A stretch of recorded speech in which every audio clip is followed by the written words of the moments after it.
In this episode, we'll explore the exquisite blend of humor and culinary experiences with none other than Saul Trujillo. Saul has tickled funny bones around the globe, leaving audiences in stitches with his wit, timing, and unapologetic comedy. Our shared passion for crafting unforgettable experiences, whether through the medium of cuisine or a perfectly timed punchline, has brought us together at this crossroads of laughter and flavor. Gently. Yes. Blow on it. Blind blow. Buckle up. This one's going to leave you clutching your belly from laughter. Welcome, Saul, to the Searching for Maximum Flavor podcast. Thank you so much for being here. Thanks for having me, Chef. I'm excited to be here. You called me chef. Yeah. From one chef to another. Yeah, well, yeah, sure. But yeah. But we'll talk about that in a little bit. I want to know, what are we toasting to here? What's up with you? What What's are you up up with to me? lately? Yeah. I mean, a stand-up comedian who just got passed at the Comedy Store. Oh, the Comedy Store. Yeah, Congratulations. thank you very much. Yeah. Cheers to that. Oh, that is. Oh, that's really good. Come on. Ooh, Come that's on. really good. It doesn't even feel. She was like, I put a lot in there. No, It doesn't taste like that's it. really good. Okay, so Comedy Store. Yeah, a Comedy Store. And then I got picked for this. It's called New Faces at the Just for Laughs Comedy Festival, which is like the biggest comedy festival in the world. And getting picked for it is like really a big deal. It's the first time I had applied, first time getting a manager. It all happened so fast. It went from like getting passed, getting a Comedy Central, getting the Just for Laughs, and all like within 6 months. Within 6 months? Yes? Yeah. How long have you been at this comedy game? 13 years. So 13 years, and then it happened in 6 months? And in 6 months, yeah. Oh my gosh. Yeah. Okay. So it was like, it went from like, man, is this ever going to pan out to like, whoa. Oh my gosh. That's a dream though. Yeah, it is a dream. And I guess what we work for, you know? Yeah. Because I guess they do tell you, like, as soon as it comes, it'll all come in waves. It'll come fast. yeah. And it's Well, starting to come in waves. Yeah. Congratulations. Thank you I was very looking at much. your stuff. Laughing. I was like rolling over laughing out loud. I'm glad laughing so people Yeah. get mad at me. Right. Give me one of your like epic stories of you're performing, you're feeling the energy from the crowd. I want to know, what's been your best night performing? My best night performing would have to be, I mean, the night I got as a paid regular at the Comedy Store, like the night I got passed there. It was called Names Night. It was a big night where all the new comedians who get passed, their names get put on the wall of the Comedy Store. So you get I got Saul Trujillo right against that wall next to Jimmy Fallon. It feels good. Yeah. And then that night, I really had brought it. I was Yeah. like, I have to bring it. I'm a part of this institution now. And it was a really fun set. And I was really loose. I thought I was going to be more nervous, but it was nice. You say you really brought it. Yeah. Okay. When you say that, tell me, can you give me a snippet of maybe like one of your best jokes that night or something? Like, Oh, man. your favorite joke to tell, something that's going to hit it out of the ballpark. I'm an offensive comic. Yes. I love that. Yeah. You sure? I do. Okay, Go ahead. so I have a mullet. You notice that. Yes. So this right here. So what did it say about mullets? Business in the front, party in the back, right? But Yes. with my face is very much missing child's poster in the front, and then guy who kidnapped that kid in the back. So this is because of the baby face. Yeah, it works, and then that's usually that what, is yeah, great. and That then is fun. great. So that's the joke that we're like, that's when it starts. Oh my Yeah. God. That is Thank you very much. that is good. Thank you. Okay. So in a world where a bartender is going to make a drink after you, what would this cocktail be called? Modeled after your personality, you. What would this cocktail be called? El Gordito. What is it? El Gordito.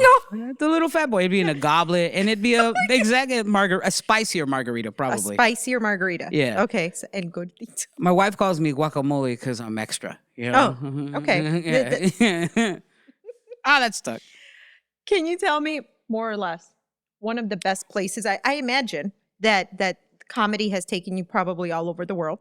Yeah. Yeah, I mean, you're touring Canada. I had to get a passport for that. I've never had a passport in my life. I was going to Mexico, back and forth in Mexico, but when I was a young kid back in the 90s and early 2000s, where you didn't really need a passport to get in. Yeah. But now I've never been to Montreal, Uh-huh. which is it's a beautiful city that Good I would food have city. a great Yeah. food city. Yeah. And I would have never discovered that without comedy. Getting Yeah. past the going to go to the Just for Laughs Comedy Festival, Wow. and then it's just an incredible weird piece of French history in Canada. So it's like French first, and I would have never done that without comedy. Yeah. And I mean, what would be one of like the best dishes or any, it doesn't have to be a composed dish, anything that you had that stood out, something fantastic. Oh, this is gonna be sacrilegious, I guess. I had vegan poutine. What? Yeah, exactly. Explain. Do I tell. was with a comedian who is vegan. Okay. And him and his wife are vegan. I don't know if I should shout him out, but he's a famous guy. Okay. And then he had taken me to a place called Moby's. Okay. It's pretty good. It was in Montreal, and I had got vegan poutine. And to be honest, I couldn't even tell. It was fantastic. Really? One of the best meals I've ever had. Oh my gosh. Yeah. That's cool. I mean, okay, speaking of food though, you went to culinary school. I did. Okay, tell me about that. What brought you to the culinary world? I didn't know what I wanted to do in college. I just know in Okay. college I was drinking too many of these. Uh-huh. I was just being a total degenerate. So like in college, I was like, what do I want to do? So I looked back at what my grandparents had done. They were both bakers. Okay. So I was like, I'm gonna go to culinary school. Yeah. So I enrolled into like a condensed program of Le Cordon Bleu, and it started rolling from there. Like I feel like going through that program really, it was like the start of me becoming an adult. Because Really? it was like, yeah, because I was like, oh, I learning recipes. I wouldn't learn anything. Like structured my life a little bit. Really? Yeah. That's awesome. But Yeah, and it did was you have great. a natural calling besides, like your grandparents, but did you always have a natural calling towards food or culinary arts? I'm a bigger kid. I'm a bigger guy. So Uh-huh. yeah, I like to eat. And yeah, my parents always cooked. Mhm. My dad always, there was always salsa in the fridge. There was Okay. always beans and rice in the fridge. Yeah. And I would watch on every holiday. I would watch my grandmother, my mother, and my father cooking something. Favorite holiday food? I mean, pozole Pozole. on Christmas. Pozole on Christmas. Do you Yeah. put chicken in your pozole? No, No chicken in the no, pozole. it's a pork one. pork pork-based. pozole. Okay. Yeah, so it starts out with a bone broth being Mhm. made the day before to get that broth, the nice viscosity, and then they add everything else. So it takes a long time to make my grandmother's pozole. Oh my gosh. Yeah, Oof. Sounds like a great cookbook start. yeah, yeah. Would you ever think of doing like a cookbook? Yeah. Yeah. Maybe like I've never admitted that anywhere else, but Oh, yeah, I definitely breaking would. news. I cook every day still. Like, Really? yeah, every day. Almost I cook for me and my wife. She's the Really? only person I cook for. She doesn't cook in the house. So give me a few dishes that you're making. What are you making this week? What are you making tonight? Tonight, I think my mother is taking me out for me and my wife on our anniversary because it's this Oh. Friday. We've Oh, been married for 3 years. congratulations. Thank you. Aw. And she's like, I'm here, so let's go. But I would have probably made some sort of noodles tonight. Noodles. Yeah. Okay. I'm very much find the ingredients that you have in your house Mhm. and then try to be creative with it. Okay. Yeah. Yeah. I mean, absolutely. That's rule of thumb. I learned that from being poor. So it's like I want, you know what I mean? But last night I made tacos for me and my Okay. mom. What kind of Yeah. tacos? It was al pastor. Nice. My favorite. Okay. Your favorite? My favorite. Where's your favorite al pastor place?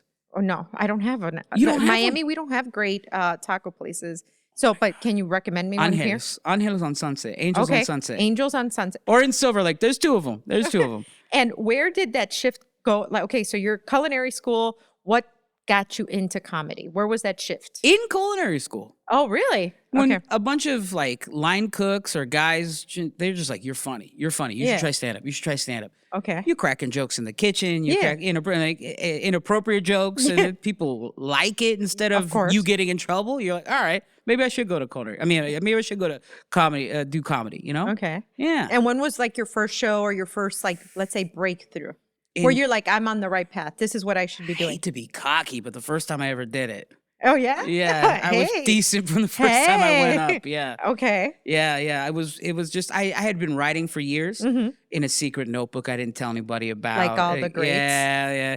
And then like I had everything written, and then everybody says, "Oh, I have 5 minutes." I went up there and I had the 5 minutes. I Yeah. was like, "Okay, I guess."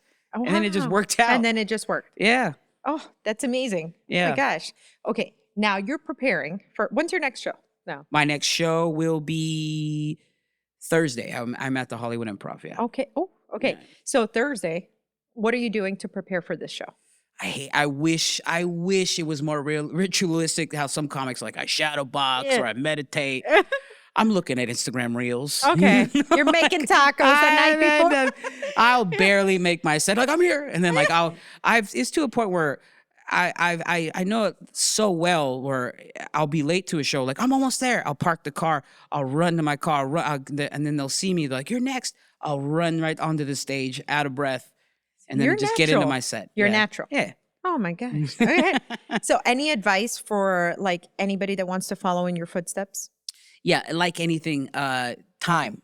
Put the time in. Yeah. Really go out if you want to be a chef, you want to be a cook, like learn the basics and put the time in to learn the basics. It's the same thing with writing a joke. Everyone sees these Instagram guys who haven't been doing comedy that long, but then they got real popular because of social media. Right. But then you see them live, you're like, that guy wasn't as good as his 1 minute video.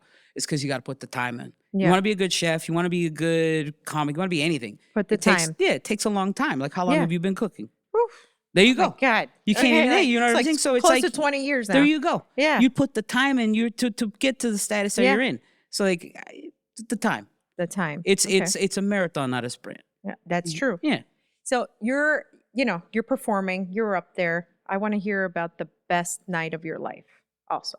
The best night of my life? The best night of your life. Like what do you mean? Like doing stand up or it doesn't have to be that it's an audience member that you met. Maybe it was just the way you felt coming in. Maybe it was your first time and you were like, this is the right thing. I don't know. It was after this is kind of weird. It was after a set at the Levity Live in Oxnard, California. It's just a club. Someone had DM'd me about them being depressed and sort of like suicidal. Oh. And then that night, it was like that. The performance was you gave me one more day. You made me feel happy, and that was like that threw me. I was like, whoa. Well, your craft makes an impact. Yeah, you don't think about that though. Oh, These are dumb jokes about. No. Yeah. The way that you feel for that hour or 30 minutes, whatever time you're given on stage, the way you're making that audience feel is priceless. If you're laughing, you don't know what bag they're carrying that day, and you just made them laugh. I mean, come on, it doesn't get any better than that. The significance doesn't really become anything when you go from Instagram Reels to just doing the stage to getting off and having French fries after the set. You know, then you're like, okay. Is that what you eat after? Because that's going to be my next question. I need to know.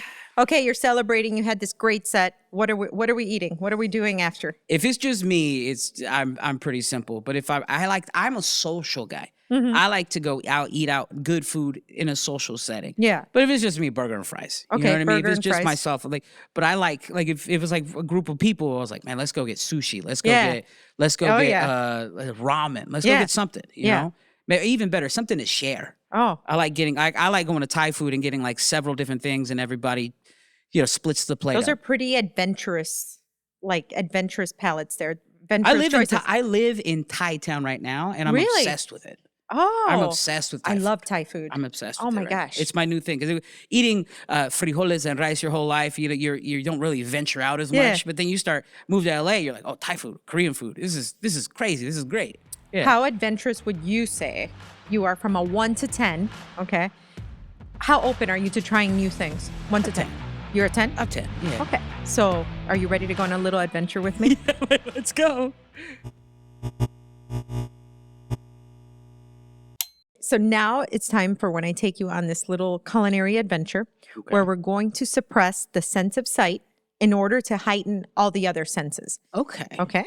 So I want you to please pick Ooh. your blindfold. Okay. Okay. All right. We got a pug. I like the pug. We're going with, I like the sleepy green eyes. That's the one I want. All right. Not this one? Was that one princess? Yeah, Next time. Next time. I like the green eyes. Though. All right. All right. So you're going to put on the blindfold. Okay. Okay. Perfect.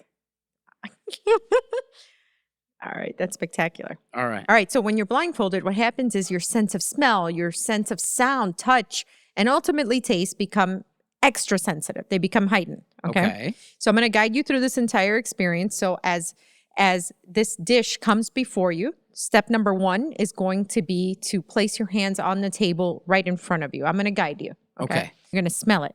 All these steps are going to help you to decipher what it is you think you're going to eat. Okay. And the last step is going to be, that you're going to taste it. Okay. Okay. All right. You ready? Yeah. Remember that you said that you are adventurous. 1 to 10, you said 10. I did say 10. Okay. I regret it now. Place your hands right on the table. Right there. Stay right there. Now you're going to go about 2 inches forward until you start to touch a vessel. Yes. Now use your other hand to kind of hug it very carefully. You're going to bring that close to your face, being mindful of the temperature that you're already feeling in you. It, yeah. You're already feeling it, right? Yeah. So that's the sense of touch. Okay. Now you're going to smell. Let's see all the aromas that kind of hit you. Anything coming at you yet besides temperature? Carrots. Carrots. Okay. Broth. Oh, it's like cumin? Cumin? I don't know. I could tell you're a chef. I could tell you're a chef at heart. Cilantro? Okay.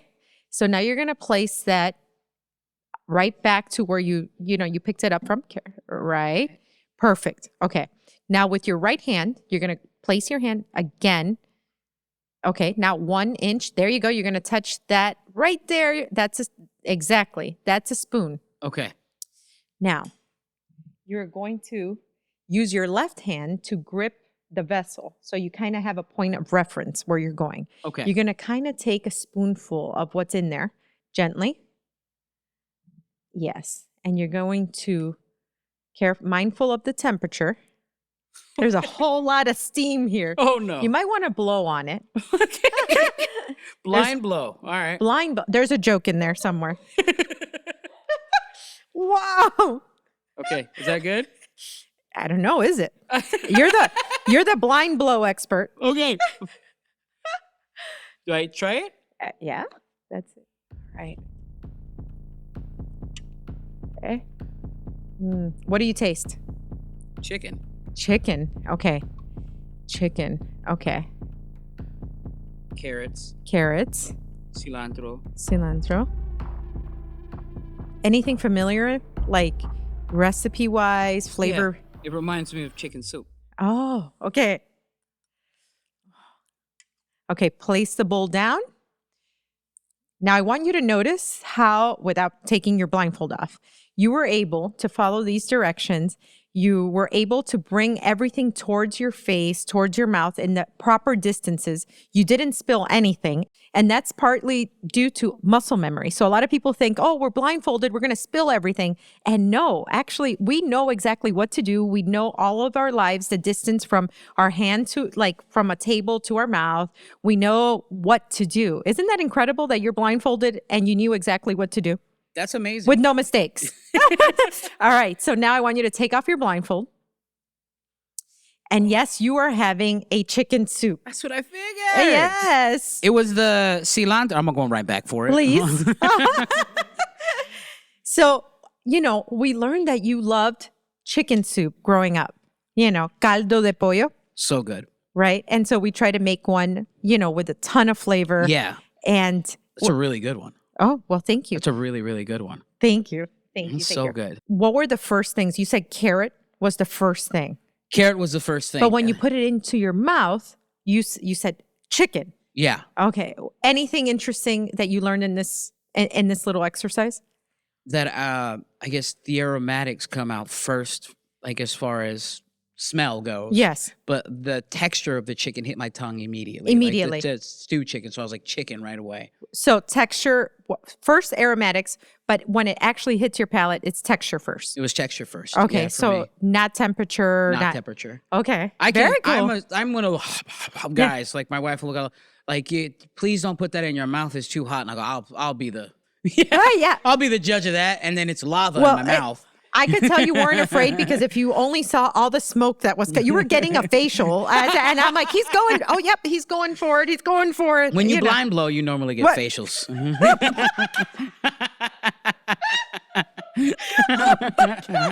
Well, what's your takeaway from this blindfolded dining, dark dining as we call it? I guess one of my ultimate fears is losing sight. I think as humans that I'd be okay as a blind guy. Yeah, you did really well. Yeah. And that appreciate the smell. I appreciate my senses more now. Yeah. Because I don't know, you do lots of things to hinder the smell, like smoking cigarettes or smoking weed to like messes with your smell. Now it makes me like, oh, maybe I should take advantage of smelling things more, like because I to slow down. Yeah, smelling things, taking the time to smell a flower, stuff like that. That takes effort. Yeah, like I never had to put that effort forward until I put a blindfold on. You know. Okay. Have you been blindfolded before? I mean, eating, dining. Yeah. No, I've never been blinded before eating or dining. Really? No. So this is your first time? Yeah. Okay. Yeah. Would you do it again? Yeah, of course. Okay. But then I'm willing to try stuff. You know? Okay. Yeah. So I have a fun one for you. Okay. Okay. Put that back on. Oh no. Yes. So as I said, I was lurking your Instagram and I learned something that you and I have in common. And so this is a fun one. I just want to know if by touching you can figure out what this is. Because I think that this is pretty recognizable by its shape, but definitely by its flavor. Okay. Okay, so you're going to place your hands right exactly right there. And you're going to like inch your way towards the plate until you find, there we go. You were touching it. Touch the top of it. Graze your hand over the top for texture. This is... No, wait, don't reveal to the viewers I don't know what this is. Okay, so pick it up with both hands. Okay. You're touching one of my favorite things. Is this a crunch wrap? I don't know. So touch, not the plate, the actual vessel. Yeah, and bring it towards your nose because I want you to smell it. See if any of it's... Okay. This is a crunch wrap. I don't know if it is. Now I want you to bite it. Oh, I can just tell by the wrap. Okay, crunch wrap. Okay, all right. Take your blindfold off. Yes. I was watching one of your videos on Taco Bell. Yes. I even said it like Taco Bell. I gave him too much credit. Taco Bell. Yeah. Gotta say it though, like in their dialect. They think, okay, tacos, and you're loving Taco Bell. So talk to me about that. I think it's the greatest fast food of all time. Really? Yes. Because it's Mexican. They don't even say it's Mexican food. No. It's Mexican inspired Correct. food. Okay. I worked there for like 4 months. And I mean, I saw how behind the magic, and it's not great. The magic. It's not great. Everything's with water and steam, Okay. but there's something about Taco Bell that is just like after a show you get it, after like a bad day you get it, and it's just I don't know. I saw your Instagram like, oh my gosh, this is great. So I had to serve this for you. But yeah, you nailed it. Every Latin person's guilty pleasure. Like even if you're like, boo, Taco Bell, you'll secretly, like you're having an affair, go to a Taco Bell. Yeah, exactly. Yes, you are. Yeah. You're ordering it at midnight. You're doing something. You're absolutely right. But talk about how, you're touching it and immediately just that shape. It was the grill, like when I did the little spiral grill, I was like, this is a crunch wrap. It's a very well done crunch wrap. Like, Yes. A lot of these crunch wraps will come back not like this. Yeah, absolutely. Because they're being grilled off by teenagers. No, Hey, But I mean, this is we don't great. know who's producing the magic, right? Yeah, Like- no. So I'm just having so much fun with you that I thought we could play another spicy game. Let's play. The aisle seat on an airplane is better than the window seat. Agree or disagree? Agree. Thin crust pizza is better than thick crust pizza. Agree. Android products are better quality than Apple products. Disagree. You can learn to be more creative. Agree. Ooh, I don't. GIF is pronounced GIF. Disagree. No. I'd rather go on vacation to the mountains than the beach. Agree. Apple Maps is better than Google Maps. Disagree. Ranch belongs on pizza. Agree. Ooh. Movies shouldn't be longer than 2 hours. Agree. Trauma makes you funnier. Agree. That's a loaded question. Yeah, agree. Cheese is overrated. Disagree. Agree. Being famous makes your life harder. Agree. New York style pizza is better than Chicago style pizza. Agree. We have. I've never been to Chicago. I've never been to Chicago. Okay. Dark chocolate is better than milk chocolate. Agree. I'd rather live in a tiny apartment in a great location than a huge house in a terrible location. Agree. I'd rather live in a tiny apartment. Yeah. Well, thank you for having so much fun with me. Thank you for having me, man. I feel like I need to have more of you here. Okay, so where can I find you? Where can I buy tickets to your next show? How can I follow you? Everything on my website, saulcomedy.com. Even hit up my Instagram. Add me on Instagram as Saul Comedy. Yeah, that's where you find me. Okay. Yeah. All right. Thank you for having me. Thank you. I'm gonna eat the rest of this brunch wrap. Please do.